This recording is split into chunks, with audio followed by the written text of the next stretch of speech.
This video is an introduction to the new curriculum guides for grades 7 and 8 renewed courses. It will provide a brief overview of the content and how to read and use the guides. The Department of Education and Early Childhood Development has consolidated all of the documents related to curriculum on the website curriculum.novascotia.ca. There you will find the most up-to-date curriculum guides and at-a-glance documents for all of the renewed courses. Within the curriculum guides, you will find supporting information relating to each course, as well as outcomes, indicators, skill definitions, and guiding questions. There's also one example of a learning experience in relation to each outcome. For certain subjects, there will also be additional information found in appendices at the end of the guide.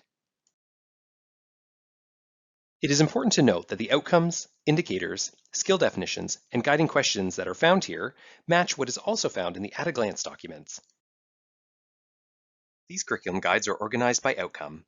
In other words, the content of each section of the guide is in relation to a specific outcome. You can find page numbers here in the table of contents. In relation to every outcome, you will find one sample learning experience related to the skill, concept, and competencies for a specific indicator. The examples provided in the guides are suggestions rather than instructions. The intention of these is to show how skills and competencies can be developed through the exploration of related concepts. It will be necessary to modify these experiences to engage learners in a culturally and linguistically responsive way. You might use these experiences as models as you think about future planning for well-being, instruction, and assessment. Here's an example of a portion of a learning experience from Social Studies 7. The indicator in focus for this learning experience is learners will analyze the impacts of economic conditions on the Mi'kmaq, Acadians, African Nova Scotians, Gaels, and others in the Maritimes. You'll notice that the guiding questions related to the concepts for this indicator have been listed here. The guiding questions serve as a jumping-off point for student inquiry and provide a frame of reference throughout the learning experience. Next, we find the body of the example. The format used here includes the steps for the learning experiences on the left, and on the right, a description of the competency that could be developed through this learning experience. It is worth mentioning that this competency is not the only one that learners might engage with during the learning experience, but it has been identified as an example that best aligns with what learners are doing in this specific part.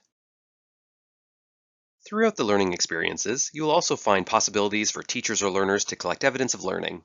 The suggestions for evidence of learning are in relation to both the concepts and the components from the skill found in the indicator.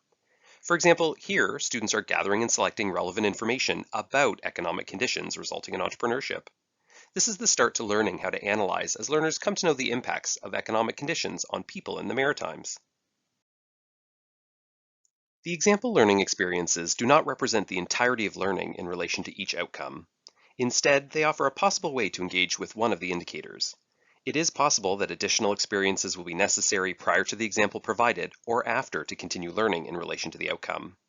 In the context of universal design for learning, it is even likely that you will approach this indicator multiple times, exploring a different guiding question or one generated by your students. Hopefully, these examples provide a view on learning how to develop skills and come to know concepts, all framed through the development of competencies. Interested in seeing more? At-a-glance documents, curriculum guides, and other resources can all be found on curriculum.novascotia.ca.